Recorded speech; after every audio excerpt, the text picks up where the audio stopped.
Hi, I'm Taewon Yoon. I'm sorry for the interruption on the delay. It shows the good development of technology. Super Evil Megacorp, even though we are a small startup, we have always been eyeing to how we can dominate the world. And our first trial was the Vainglory, which was the mobile, one of the first mobile title, and which has become also one of the first mobile esports. And now we are looking at what would be the next attempt to dominate the world, and then it involves a lot of changes that is happening in this year and next year, and then also the geographical dominance changes and so on. So what I'm going to talk about today is that how we are looking at the world right now, and what we are trying to, our plan on what is the element of the stuff that we'll need to do for the future that will dominate the world when you guys all become our minions. So let's start with the looking at the boring numbers. Over the last 5 years, game market size has grown, essentially doubled to around $140 billion US. And then we still expect it to be double again over the next 5 years. But the key thing here I want to see is why this is happening and what drives this market change. Before I go about that, let's look at a little bit deeper on how game market has been changing. So, if you look at it by platform, obviously, mobile game has been the driver for the growth, and it will keep doing that over the next 5 years as well. What is the interesting thing is that people also think that the console will also grow while PC is going to decline slightly. And that has something to do with the introduction of cloud gaming. But people still expect that the mobile will be the dominating factor. And then if you look at it geographically, you will see similar phenomenon is happening, right? So similar to what happened to platforms, here in geographically, the APAC, including China, Japan, Korea, South Asia, India, and so on, has been the growth driver for entire gaming. And then it will still be the case for the next 5 years as well. Meaning, unlike conventional wisdom of the West has been the market leader, that is not the case anymore. And then PC and console is not the market leader either. So what has been the driver for media and mobile era of the last 5 years? Why does this happen? Well, it is actually fairly simple, and then this is a well-known factor where accessibility-wise, between game-compatible PC and console, you can only access 900 million game-capable PC and consoles. With mobile, that number exploded to 4 billion. And then the channel, in terms of distribution, everything moved from retail to online now. And even in console, which has been the last defender of retail shops. In 2019, there's a report that even the console titles on the PS2 and Xbox, the market share of retail has reduced to 20% or less. What it means is that if you own GameStop share, it may be too late for you to dump it. And business model-wise, it has moved from premium to free-to-play. Ironically, all these changes was the drivers that was driven from studied and proliferate in Asia first and came to the West. Over the last 20 years of my career in gaming, one thing, if I learned only one thing, is that it always changes. So games industry goes through a cyclic business in roughly every 5 years. It used to depend on console cycles. Nowadays, it still is driven by changes in platform.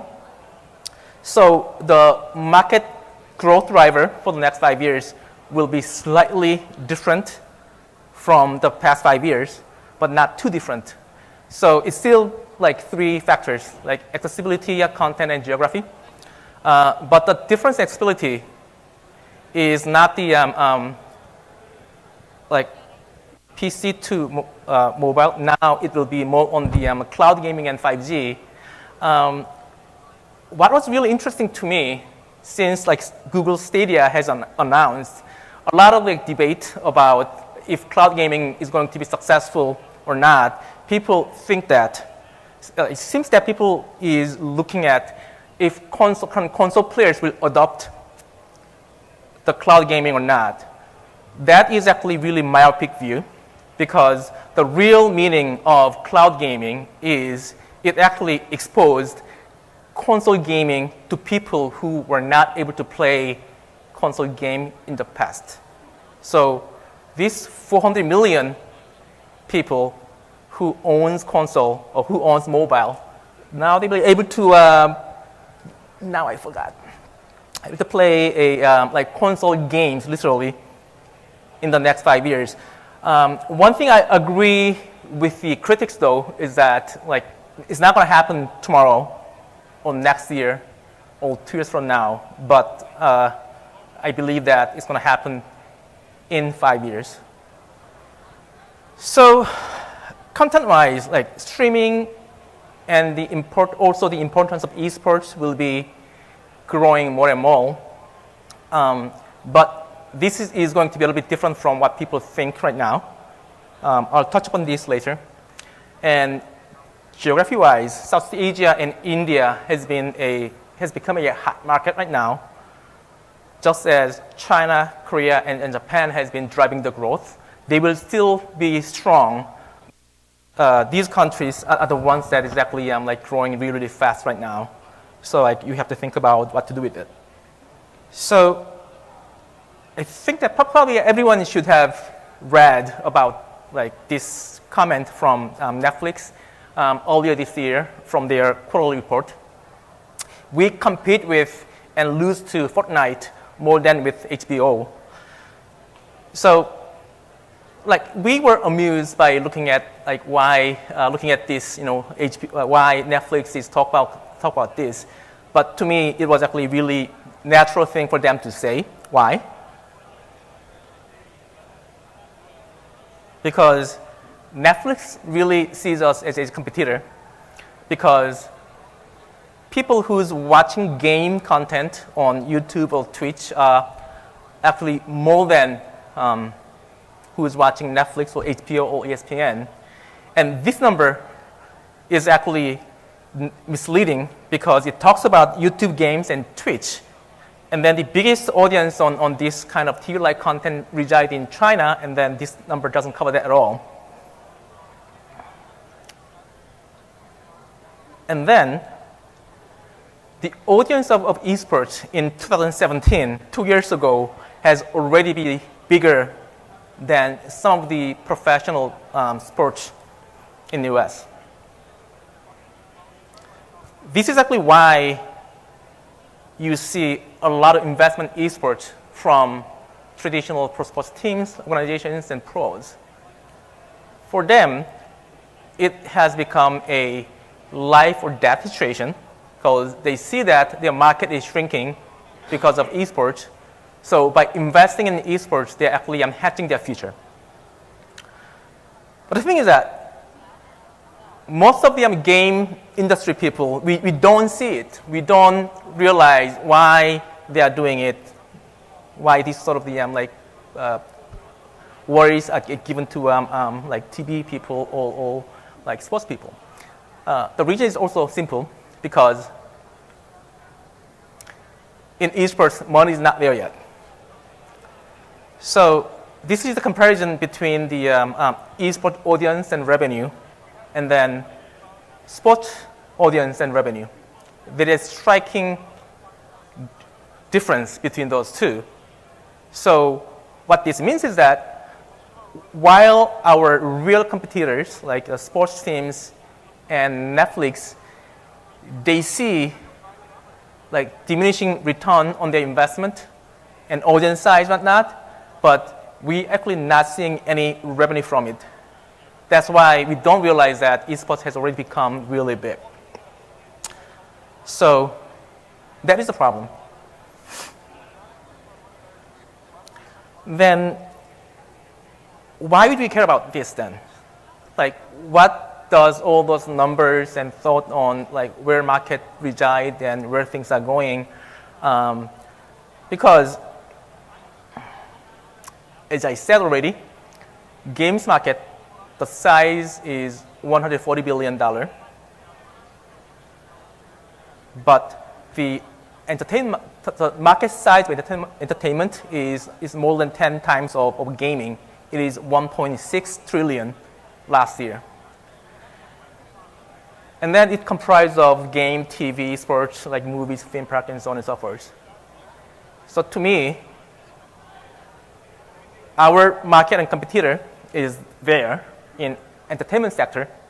So when you open up your thinking about, so what is our like potential market size? And that's $1.6 trillion market, not 140 billion. Then there are a lot of like different rooms you can play as a developer and publisher of games. So I have proof of like how to do this, but like this conference is timing is too short. So I'm gonna like touch upon some of the basic things that we as a developer are thinking and trying to achieve over the next 3 to 5 years. So it all boils down to, again, like 3 things: sustainability, platform agnostic, and watching is a play principle. So for sustainability, this talks about the like esports. The problem of the esports we currently have is no one actually makes any money. There are some, but the amount you can actually get is actually like really small, like at the point.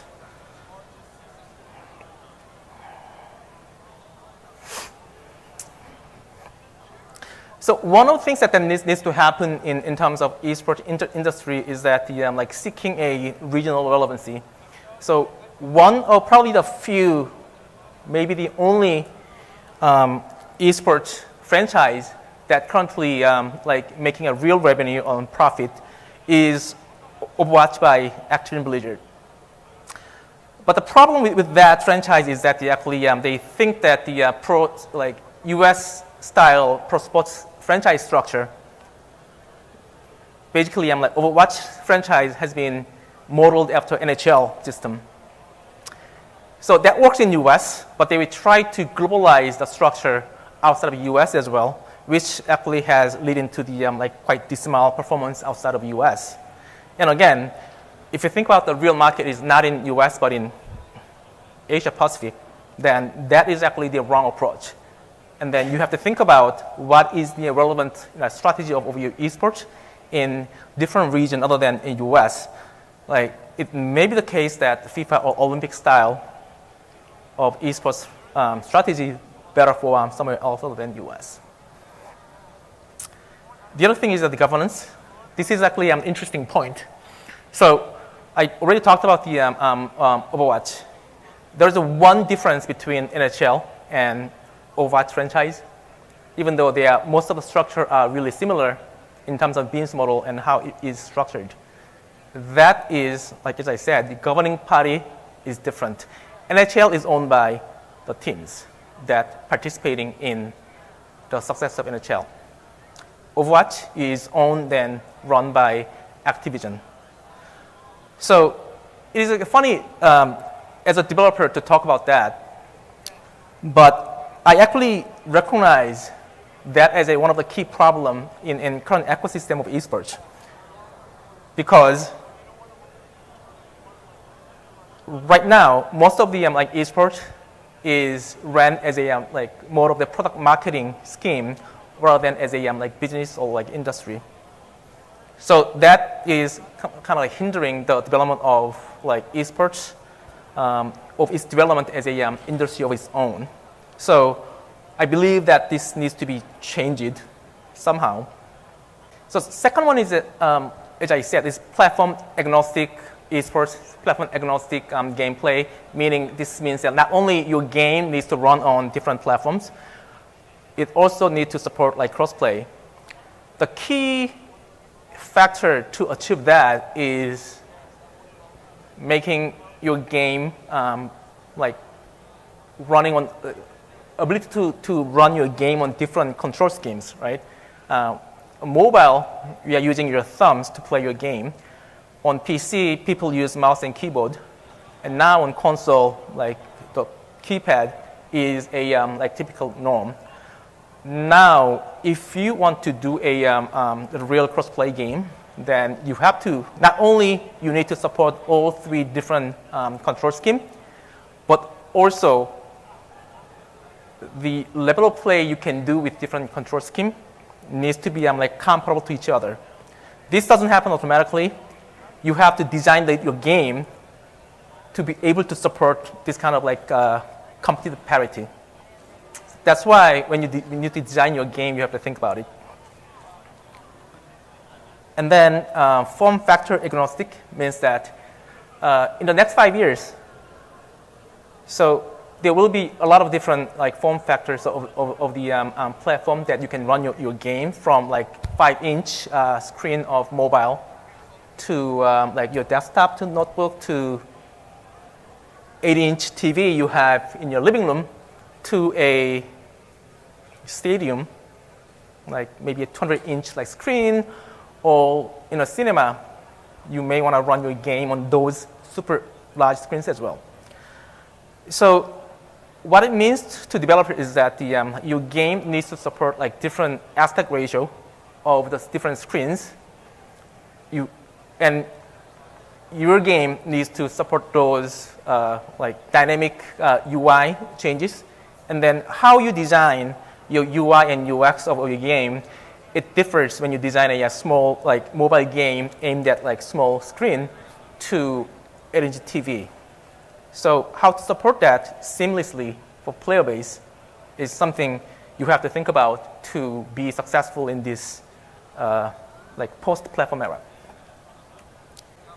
Third, and most importantly, I do think that this is actually a key element of the future.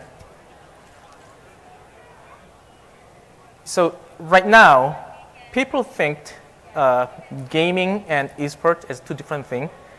And I actually believe that the notion of esports is a little bit of a misnomer, because when you think about esports, you think about the competitive gameplay. But the core of esports really is, it is watching someone else playing games. So watching is more important than competition, because if you think competition as a core of esports, then esports has been around since the like starting of gaming or any kind of play, because usually it have you to compete with someone else or a computer and whatnot. So if you shift that mindset on, watching is actually a key focus of like what you have to do as a like new kind of like game and entertainment, and also really compete with TV. So three elements of that is, one, obviously you have to think about how you can integrate your game with streaming platforms or VOD platforms and so on like that. And then how you can allow your audience to interact with your game or streamer or someone who is playing the game. So essentially, there is no real distinction between watching and then also playing the game. So this will require a new type of like game design and also like different like style of game. So earlier this year, like So Black Mirrors, so Netflix released a Bender Snatch, which was the interactive game, build your own adventure type of the content on Netflix. And then it was actually really amusing to see a lot of people talk about how this was the future of interactive entertainment. To me, Bandersnatch was a clear example why TV is losing the war with us, with gaming. Because think about the amount of content you have to create to build your own adventure type of content as a TV programmer. So it is known that for Bandersnatch, Netflix used 5 times more budget to create this content to produce, to make this content as an interactive one. But with the gaming, it is naturally interactive from the beginning. Making a this kind of interactive content, it doesn't require any further resource. So that's where I kind of think that actually if we become a little bit more clever, then this is a future for us.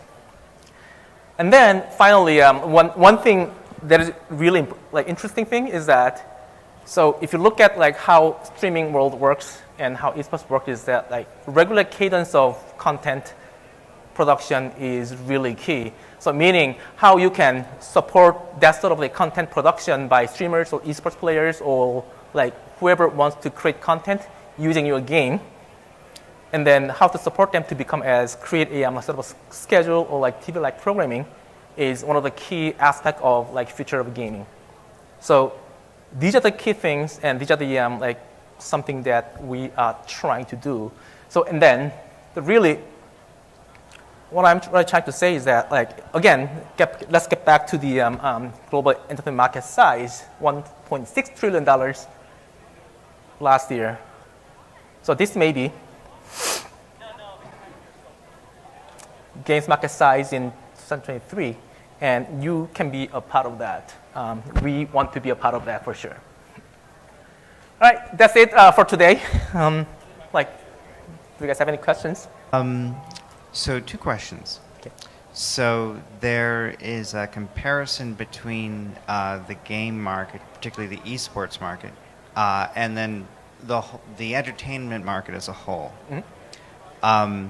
But just for clarity, it seems like the real comparison at first was between the esports market and the traditional sports market, which was really a sliver of total media. Right. That you then showed. So the entertainment market overall encompasses an expansive range of tastes and styles of media. So I was just curious, what are your thoughts? Because most of that market, for instance, doesn't consume content related to fighting superheroes or dungeon crawling or, a lot of that is the, Downton Abbey or any other numerous forms of content around tastes very different from those who traditionally consume games. So it seems like, I'm just curious, what are your thoughts as to then, in order to enter really that larger market, would mean expanding to these tastes that the traditional game market just really has no experience in or maybe even at this point understanding of? Well, so really good point is that that's where I started to think about why do we really care about sports market?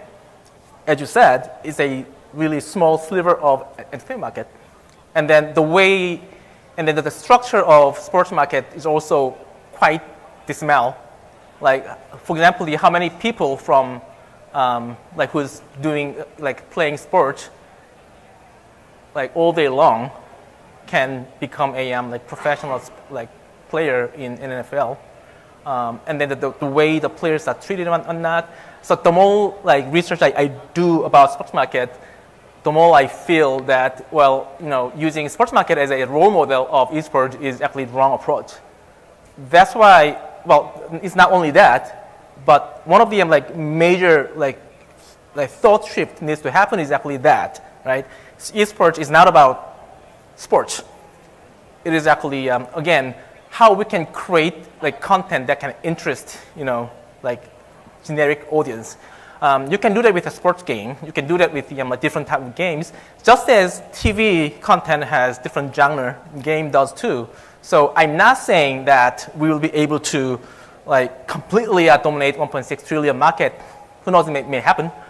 But by going after the market, you can actually significantly increase or grow the market size that game plays in that total market size of it. Stuff. All right. Thank you so much, everyone. Thank you, Taewon, for the presentation.